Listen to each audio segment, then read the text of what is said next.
जय हिंद दोस्तों, welcome to ज्योतिर्मय। दोस्तों, कल एक खबर आई पाकिस्तान से।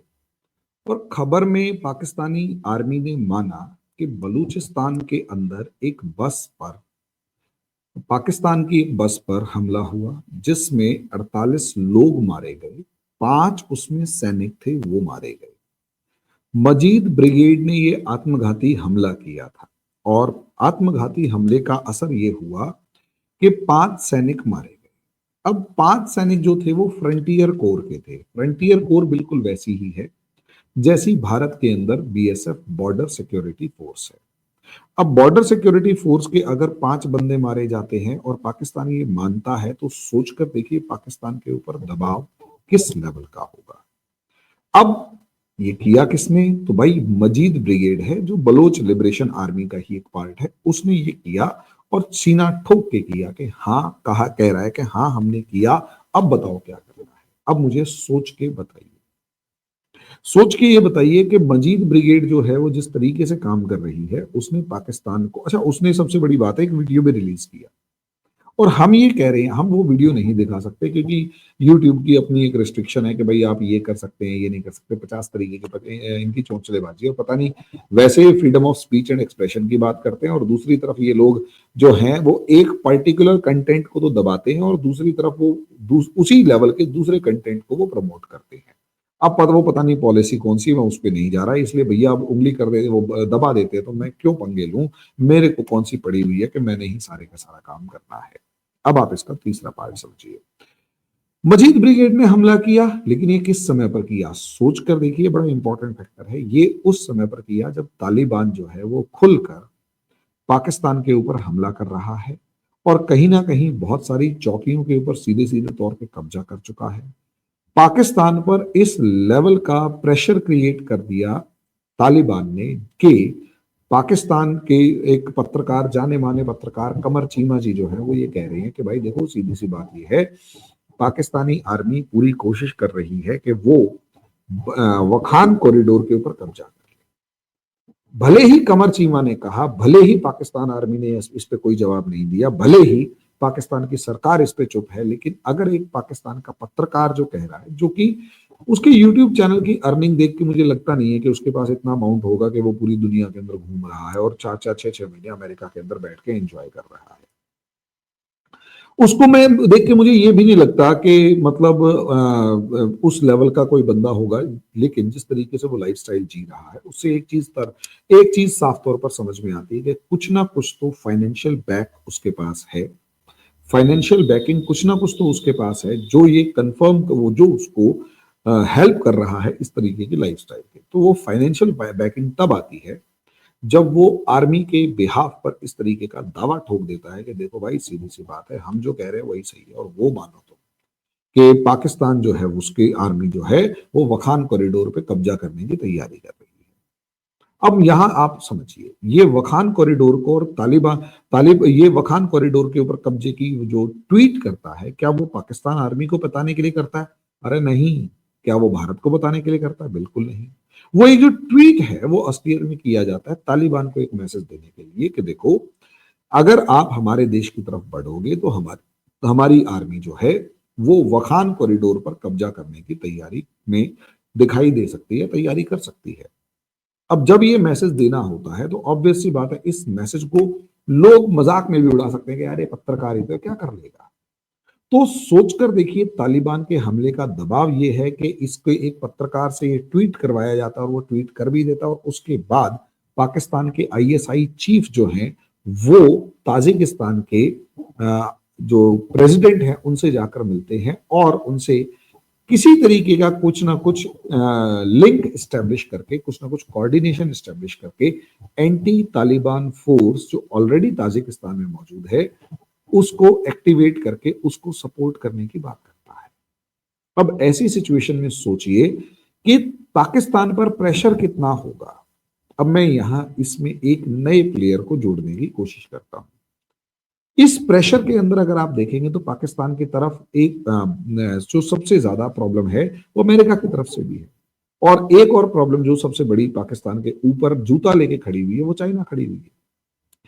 टीटीपी तो पूरे खुले तरीके से चाइना के ऊपर हमले करने की तैयारी कर रहा है या चाइना के प्रोजेक्ट्स को रोक के खड़े करने की तैयारी कर रहा है। वो तो ये कह रहा है कि सारे प्रोजेक्ट्स मेरे हैं, चाइना वाले जो इन्वेस्टमेंट करेंगे वो मेरी लैंड पे कर रहे हैं, तो पैसे मुझे दो।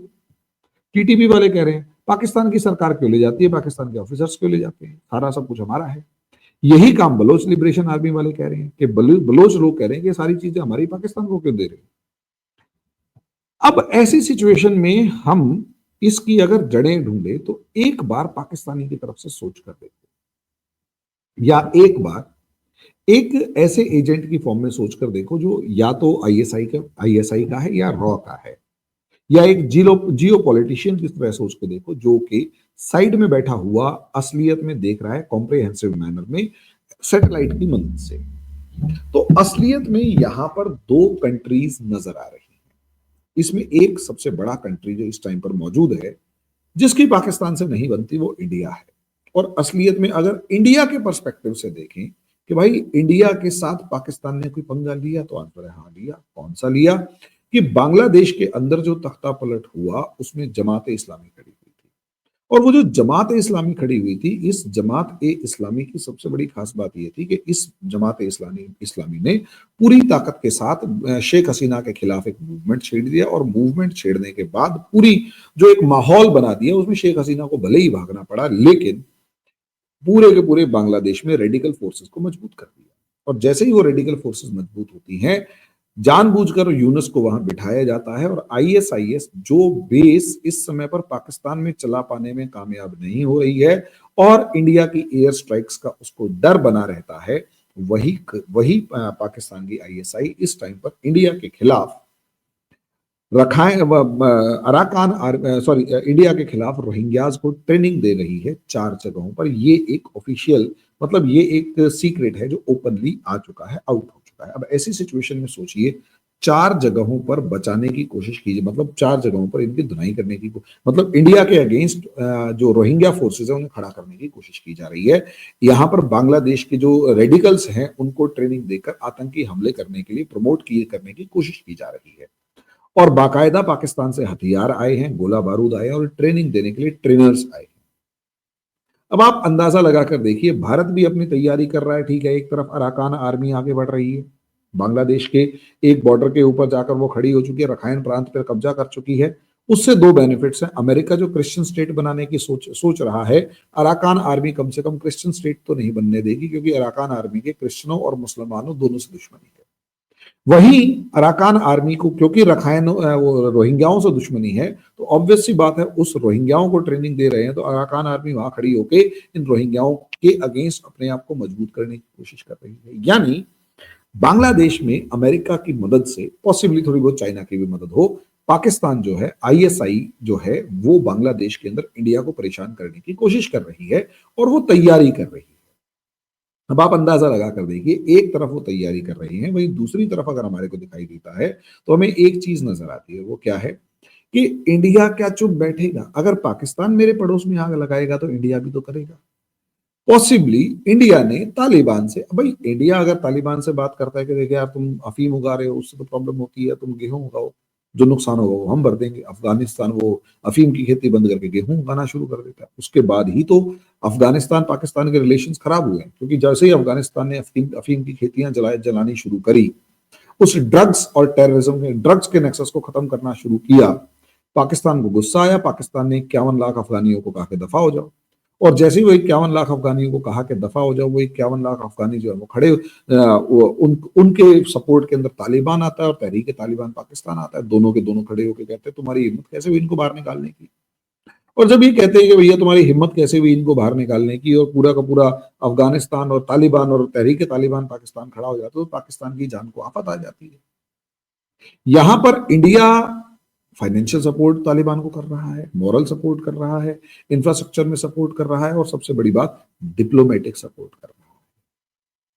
पाकिस्तान इस चीज को झेल नहीं पा रहा है, मुझे ऐसा लग रहा है। और ऐसी सिचुएशन के अंदर भाई ठीक है, देखो मैं यूं नहीं कह रहा हथियार पहुंचा रहे, गोला बारूद पहुंचा रहे, पैसा पहुंचा रहे, ह्यूमैनिटेरियन एड भी अगर एड कहीं से अगर अफगानिस्तान को मिल रही है, तो अफगानिस्तान पाकिस्तान के अगेंस्ट अगर खड़ा है, तालिबान पाकिस्तान के अगेंस्ट खड़ा है, तो ऑब्वियस सी बात है वो अकेले टीटीपी को मदद थोड़ा ना करेगा, वो बीएलए को भी मदद करेगा।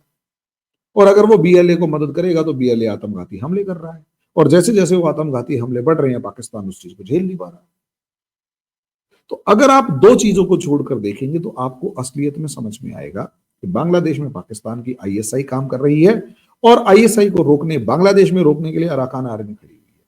वहीं पाकिस्तान के अंदर पाकिस्तान की ऐसी तैसी करने के लिए तालिबान, तहरीक तालिबान पाकिस्तान और बलोच लिबरेशन आर्मी खड़ी हुई है। पाकिस्तान बांग्लादेश के अंदर नहीं मानेगा, और जो तालिबान है उसको सपोर्ट करने वाले अफगानिस्तान के अंदर नहीं मानेंगे। तो ये लड़ाई ऐसे ही चलती रहेगी।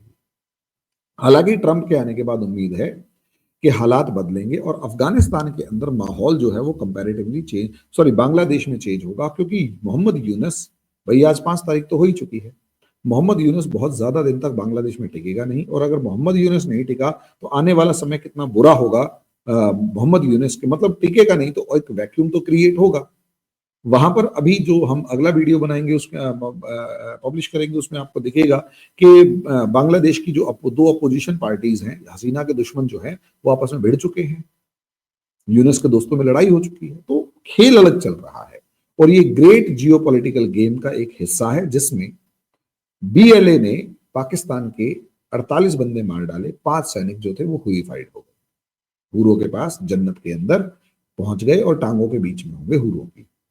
अब मामला आगे क्या होता है वो तो देखो वक्त बताएगा, लेकिन इतना पक्का है कि सिचुएशन जो है वो पाकिस्तान के लिए काफी ज्यादा खराब हो चुकी है। अभी हम इस डिस्कशन को यहीं तक रखेंगे, अगले वीडियो में अगले टॉपिक पर डिस्कस करेंगे। तब तक के लिए धन्यवाद। मेरे चैनल को लाइक करें, सब्सक्राइब करें, शेयर करें, बेल आइकन जरूर दबाएं ताकि हमारी ये वीडियोस आप लोगों तक जल्दी से जल्दी पहुंचे। अभी के लिए इतना ही।